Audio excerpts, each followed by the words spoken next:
ધોરણ 3 વિષય હિન્દી. બધા વિદ્યાર્થીઓને ખાસ સૂચના છે કે તેઓ એરફોન લગાડીને સાંભળે જેથી તેને સરખું સંભળાઈ શકે અને સરખું સમજી શકે. હવે પાઠ નંબર 18 છે પ્રાર્થના. તો એમાં આપણે જોઈએ એના જે લેખક છે એ છે સોહનલાલ ત્રિવેદી. હવે એ આપણે પ્રાર્થનામાં શું છે તો આપણે પ્રાર્થના જોઈએ. તો એકવાર તમે મારી સાથે ગાશો. जिसने सूरज चांद बनाया, जिसने तारों को चमकाया. હવે તમારે બોલવાનું છે जिसने सूरज चांद बनाया, जिसने तारों को चमकाया, जिसने फूलों को महकाया, जिसने चिड़ियों को चहकाया. जिसने फूलों को महकाया, जिसने चिड़ियों को चहकाया, जिसने सारा जगत बनाया, जिसने रची हमारी काया, उस ईश्वर को सदा बनाए, उसे प्रेम से शीश झुकाए. તો હવે આપણે આ કાવ્યમાં શું કહેવામાં આવેલું છે કે જેણે સૂરજ અને ચાંદો બનાવ્યા છે, જેને આપણે આકાશમાં તારા જોઈએ છે એ તારાને ચમકાવ્યા છે. તો આ બધું કામ કોને કરેલું છે તો કે ભગવાને. જેણે ફૂલોમાં સુગંધ ભરી છે, જે ફૂલો આપણે ફૂલ સૂંઘીએ તો કેટલી મસ્ત સુગંધ આવતી હોય છે, એવી રીતે જેણે ફૂલમાં સુગંધ ભરી છે, જેણે ચકલીઓને ચીંચી કરતાં બોલતા શીખવાડ્યું છે, જેણે આખું વિશ્વ બનાવ્યું છે, આખી પૃથ્વી કેટલા બધા માણસો છે તો એ બધા માણસોને બનાવ્યા છે. જીસને રચી હમારી કાયા એટલે કે જેણે આપણું શરીર બનાવ્યું છે. ઉસ ઈશ્વર કો સદા મનાય એ આપણા જે ભગવાન છે એને હંમેશા મનાવવાનું અને એને પ્રેમથી માથું નમાવીને પ્રણામ કરવાના. આપણે આ વસ્તુ આપણે અહીંયા કવિતામાં કહેવામાં આવે છે. તો હવે આપણે એનું સ્વાધ્યાય જોશું. તો સ્વાધ્યાયમાં તમને પહેલાં આપેલું છે કે પઢો ઓર લીખો. તો એમાં તમને જ્યાં આપેલું છે હિન્દીમાં જે શબ્દ આપેલા છે એને તમારે સરસ અક્ષરે તમારી નોટબુકમાં લખવાના છે અને એકવાર બોલવાનું છે એટલે તમને વાંચતા અને લખતા બંને આવડી જાય. તો પહેલો શબ્દ છે આપણે જોશું સૂરજ, બીજો છે જીસને, પછી છે ચાંદ, પછી છે ચમકાયા, પછી છે મહેકાયા, ઈશ્વર, ફૂલ, પ્યાર, શીશ અને ઝુકાય. તો એ બધું તમારે બોલતા જવાનું છે અને લખતું જવાનું છે. એના પછીનું છે સમજો ઓર વર્તુળ કરો એટલે કે આપણે જ્યાં શબ્દ પહેલો જે આપણે આપેલું છે ર, તો સૂરજ, રવિ અને ઈશ્વર, એમાં જ્યાં ર આવે છે એના ઉપર આપણે ગોળ કરવાનું છે. તો એવી જ રીતે બીજો આપણે શબ્દ આપેલું છે મ. તો આપણે 3 અક્ષર આપેલા છે એમાંથી જ્યાં મ આવે એના ઉપર આપણે ગોળ કરવાનું છે. પછી છે સ. તો જ્યાં જ્યાં આપણે સ દેખાય છે એના ઉપર આપણે ગોળ કરવાનું છે. પછી છે જ. તો જમાં આપણે જે છે ગોળ જ દેખાય છે એના ઉપર આપણે ગોળ કરવાનું છે. શબ્દ વાંચવાનો જેથી તમને ખબર પડે કે શબ્દમાં શું લખેલું છે. એના પછીનું છે કે પઢો ઓર લીખો એટલે કે તમારે વાંચલું જવાનું છે અને લખવાનું છે. તો પેલું આપણે શું આપેલું છે તારે ચમકતે હે. તમારે લખવાનું સરસ અક્ષરે અને બોલતું જવાનું છે કે તારે ચમકતે હે. બીજું છે ફૂલ મહેકતે હે, फूल महकते हैं, चिड़िया चहकती है, चिड़िया चहकती है, हमें ईश्वर को शीश झुकाते हैं, हम ईश्वर को शीश झुकाते हैं. તો અહીંયા આપણે કાવ્ય નંબર 18 પ્રાર્થના એ પૂરું થાય છે. એના પછીનો પાઠ આપણે જોઈએ. તો આપણો 19મો જે પાઠ છે એ છે તોતા. તોતા એટલે કે પોપટ. તો હવે તમે બધા બાળકોએ પોપટ તો જોયેલો જ હશે, આપણે આસપાસ આપણા ઘણાના પાસે ઘણીવાર આવતો હોય. તો આપણે એના વિશેનો પાઠ છે તો આપણે ભણશું. हरे रंग का तोता हूँ, पहाड़ों पर रहता हूँ, सारे फल में खाता हूँ, किसी के हाथ न आता हूँ. હવે તો શું કહે છે પોપટભાઈ આપણે કે હું લીલા રંગનો પોપટ છું, હું પહાડો ઉપર રહું છું, બધા જ જાતના ફળ ખાઉં છું અને કોઈના હાથમાં આવતો નથી. આપણે પોપટને પકડવા જઈએ તો પોપટ ઉડી જાય. હા, બની શકે કે કોઈના ઘરે પાડેલો પોપટ હોય તો એને પિંજરામાં રાખેલો હોય છે અને એ માણસની જેમ પણ બોલી શકે છે. हरे रंग का तोता हूँ, चिड़ियाघर में रहता हूँ, डाली पर मैं झूलता हूँ, सबका मन बहलाता हूँ. એટલે કે લીલા રંગનો પોપટ છે. ચિડિયાઘર એટલે કે જ્યાં બધા પક્ષીઓ રહેતા હોય એને ચિડિયાઘર કહેવાય છે. તો એટલે કે હું ત્યાં રહું છું. ડાલી પર મેં ઝૂલ ઝૂલ કર સબકા મન બહેલાતા હું, એટલે કે પોપટ છે તો એ કોઈ ડાળી ઉપર ઝૂલતો હોય તો આપણે જોવો બહુ ગમે, તો આપણે એમ કહીએ છીએ કે મન બહેલાતા હું. તો આ પોપટની વાત થઈ. તો હવે આપણેનું સ્વાધ્યાય જોશું. તો સ્વાધ્યાયમાં શું આપેલું છે તો કે સાચા જવાબ પર સાચાને નિશાની કરો. તો હવે આપણે અહીંયા પ્રશ્ન પૂછેલા છે તો એમાં આપણે જોઈએ તો કે તોતા કેસા હૈ, એટલે કે પોપટ કેવો છે. તો હવે એના આપણે 3 ઓપ્શન આપેલા છે, હરા, લાલ ને રંગબેરંગા.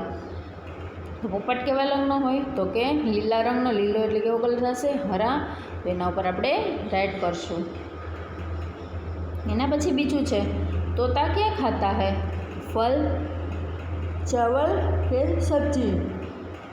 તેમાં આવશે ફલ, એટલે ફલના ખાનામાં આપણે રાઈટ કરવાનું છે. તોતા કહાં ઝૂલતા હૈ, એટલે કે તો ક્યાં પોપટ છે એ ક્યાં ઝૂલે છે? પેડ પર, ડાલી પર કે ઝૂલે પર? તો આવશે ડાલી પર.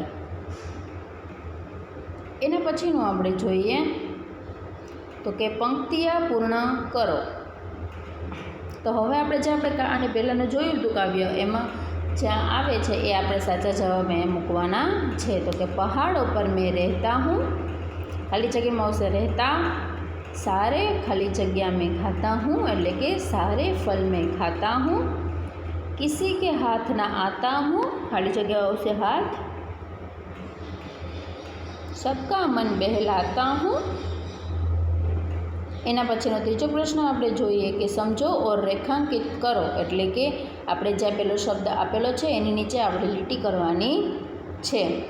તો એમાં આપણે જોઈએ તો કે પહાડ, તો પ ઉપર આખી લીટી કરેલી છે. પછી છે લ, તો જ્યાં જ્યાં લ આવે એના ઉપર આપણે લીટી કરવાની છે. પછી છે ક, તો કની નીચે લીટી. ભ, તો આપણે 3 શબ્દ આપેલા છે એમાંથી જ્યાં ભાવતો હોય એના ઉપર આપણે લીટી કરવાની છે. તો અહીંયા આપણો આ પાઠ પૂરો થાય છે. એના પછીનો પાઠ આપણે જોઈએ તો એના પછીનો પાઠ છે 20મું, તો કે મોર. તો હવે આપણે મોર વિશે જોઈએ તો કે મોર ભારત કા રાષ્ટ્રીય પક્ષી હૈ, એટલે કે મોર છે એ આપણું રાષ્ટ્રીય પક્ષી છે. મોર સબસે સુંદર પક્ષી હૈ, મોર બધાથી સુંદર પક્ષી છે. મોર કે પંખ રંગબેરંગી હોતે હૈ, એટલે કે મોરના પીછા, મોર તમે જોયેલો હશે તો એના પીછા ખૂબ જ સરસ હોય, આપણે ગમે એવા, અને રંગબેરંગી હોય છે. મોર કે સિર પર કલગી હોતી હૈ, મોરના માથા ઉપર કલગી હોય છે. મોર બાદલો કો દેખકર ખુશ હોતા હૈ, મોર છે એ વાદળાને જોઈને ખુશ થાય છે. મોર ખુશ હોને પર નાચતા હૈ, એટલે કે મોર જ્યારે ખુશ થાય છે ત્યારે એ નાચે છે. આપણે એને કહીએ છીએ ને કે મોર કળા કરે છે એમ. તો કે મોર પંખ ફેલાકર કલા કર દિખાતા હૈ, એટલે કે મોર છે જ્યારે કળા કરે ત્યારે એના પીછા ખોલીને કળા કરે છે. मोर पीहू पीहू आवाज़ करता है, मोर सब लोगों को प्रिय लगता है, એટલે કે મોર છે એ પીહુ પીહુ એવો અવાજ કરે છે. અને મોર સબકો लोगों को प्रिय लगता है, એટલે કે મોર છે એ બધા લોકોને ગમે છે.